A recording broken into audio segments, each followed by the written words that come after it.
Hi, I'm Carol Iacobucci, and we are talking about our six mental faculties.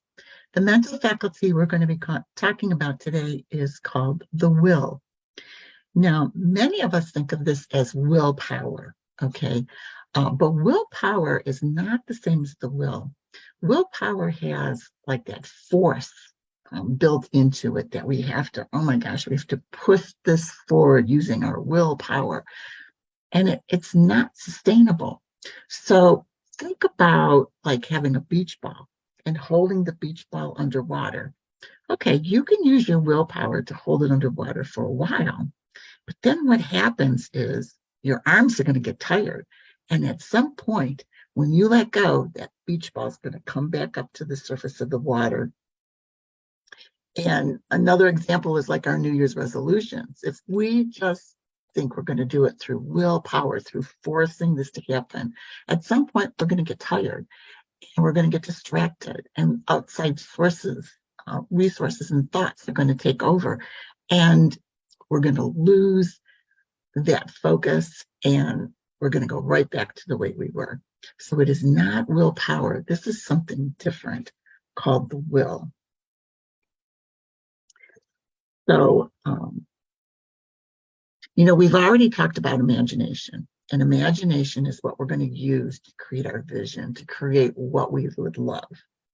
And what will does, will gives us the ability to hold that picture in our mind, to focus on that picture, right? Because that's what we want to do. In order to achieve that goal, in order to achieve that dream, we have to stay focused on it. And it's the same thing like as concentration. We have to concentrate on that vision. We have to concentrate on what we would desire. And because concentration then puts it from, our conscious thought into our subconscious thoughts. And then our subconscious thoughts is what's connected to the infinite universe, infinite intelligence that's going to help make it come into fruition.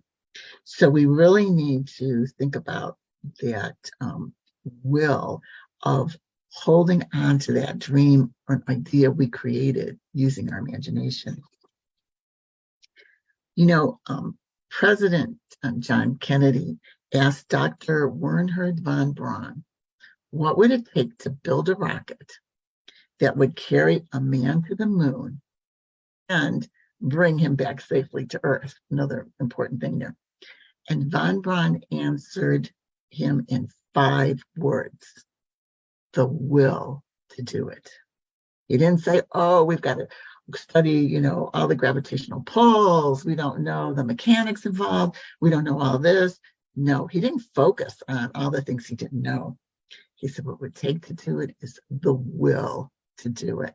And that's what we need to strengthen, is our will.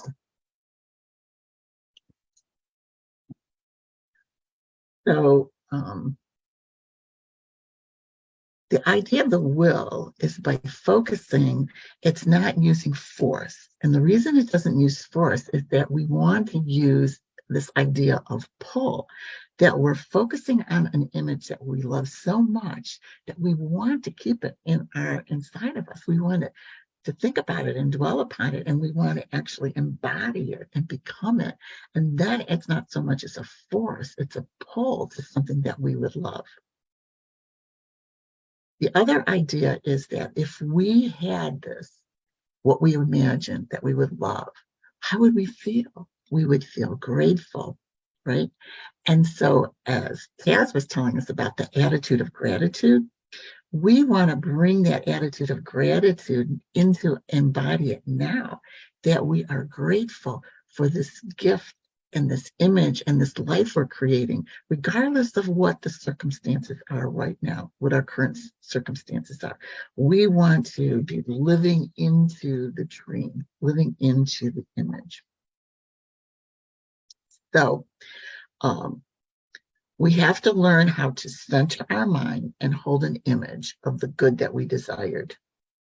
Or if we don't, we're automatically going to become the plaything for outside forces. And when that starts happening, you start losing. That's from Bob Proctor. So if we don't learn how to center our mind and hold an image of the good that we desire, we are automatically going to become a plaything for outside forces. And when that starts happening, you start losing. Okay? So you may ask, well, how do you develop your will? And the way to do it is to practice concentrating. So an example of how to do that is to have a candle and light a candle, and you stare at the candle flame. And the idea is to stare at the candle flame and become one with it. So what does that mean? It means you look at the candle flame, and as soon as you start thinking about, oh, I didn't put that load of laundry in the dryer. Oh, nope. Okay, come back to the candle flame. And another thought will come through and say, oh, nope, come back to the candle flame. And you keep practicing focusing on that candle flame until you're really not thinking about anything else, and you kind of become one with the candle flame. And now you're building that muscle of focus. And our mental faculties are like any other muscle in our body, is that we need to build those faculties up. So what was my thought over here? Okay. I think I talked about that. Okay. So okay.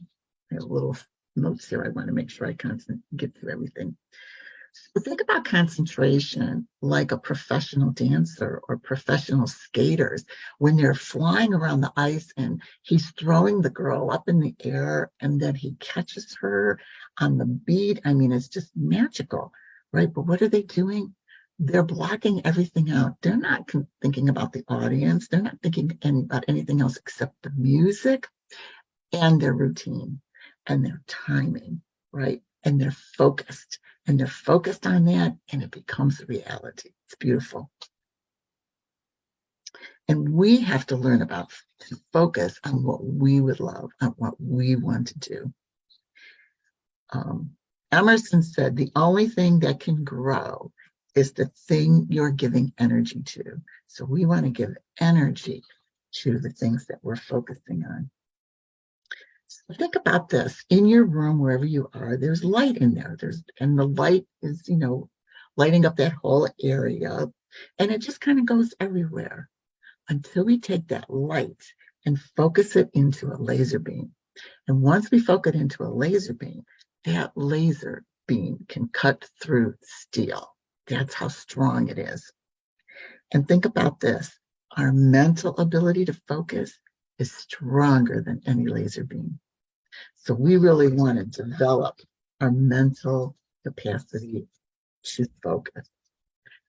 So a couple of thoughts I want to leave you with. When we have an intention, which is our dream, the way that we've created with our imagination, to have an intention is not just enough, right? You have to put attention on it, right? And putting attention on it and focus attention on it, we use our will. And then we need to bring in one other thing called expectation. We need to expect to get the results that we want. So how do we raise this idea of expectation? We raise expectation through action. So the action kind of stirs the fire of belief and stirs the fire of expectation. Christopher Reeve said, so many of our dreams at first seem impossible. Then they seem improbable. And then when we summon the will, they soon become inevitable. Okay, so let's practice our power of will until I see you next week. Thank you. Bye.